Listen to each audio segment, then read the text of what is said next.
Are the front of your hips really tight and you're stretching and stretching but the pain's not going away? Well, in this video, I'm going to be explaining to you why stretching may not be the best option for you and giving you 2 tips that will definitely resolve that tightness. It's Dr. Clayton, and I'm about to give you guys a huge secret. Stretching isn't always the answer to a tight muscle. You have to wonder why that muscle is tight in the first place. And when it comes to the front of your hip being really tight or your hip flexors being really tight, it's because of 2 things. The first thing I'm going to cover is how a lack of stability through your core is making your hip flexor have to do extra work. If you look at this diagram, your core is connected to the front of your hip through muscle and fascia. You can think of it as a seat belt. They come across and they lock everything down, or even like a sling. They just come across like an X and just make sure everything is nice and solid and tight. But if those aren't engaging the right way, then the front of your hips are going to have to do extra work. So this exercise I'm about to show you takes the workload off of the hips and makes the slings or the seat belt have to do all the work. For this core exercise, you're going to be in a push-up position.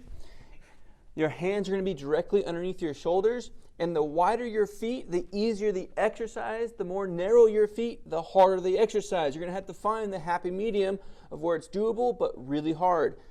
From here, you're going to take one hand and you're going to tap the opposite shoulder. The goal is not to let any shifting in the pelvis happen at all. I don't want you shifting off to the side and taking the workload off of the core. One more time, you're going to hold the opposite shoulder for 3 seconds, making sure your pelvis isn't shifting. If your pelvis is shifting, widen your feet a little bit.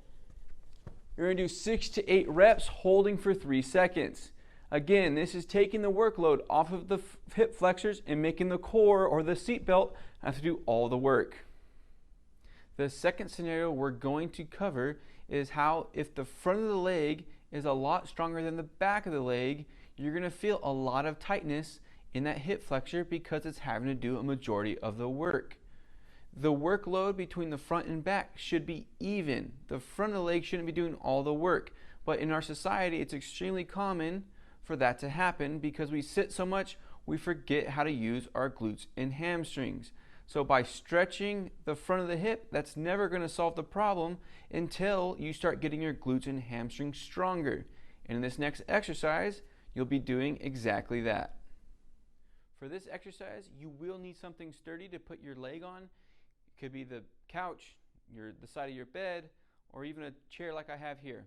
What you're going to do is you're going to put your back leg up, and it's just going to be on your foot. I want to make sure that your whole leg isn't on it, just the top of your foot, and your front foot is going to be out in front of you quite a bit, more than you think it needs to be. From here, you're going to drop straight down.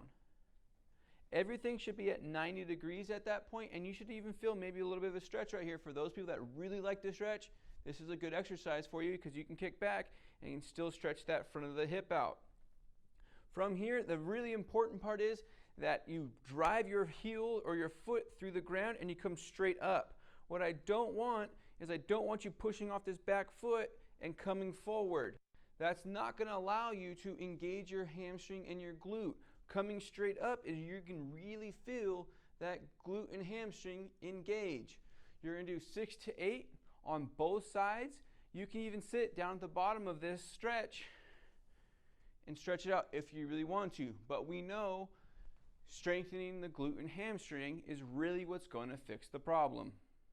Folks, those are the exercises I love to give my patients that are dealing with hip tightness. Remember, stretching always isn't the answer. That muscle's tight for a certain reason. You have to solve that problem. If you have any questions for us, drop them down below. We'd love to answer them. Don't forget to hit that subscribe, like, and share button. We always appreciate it. Until next time, keep moving and enjoy the rest of your day.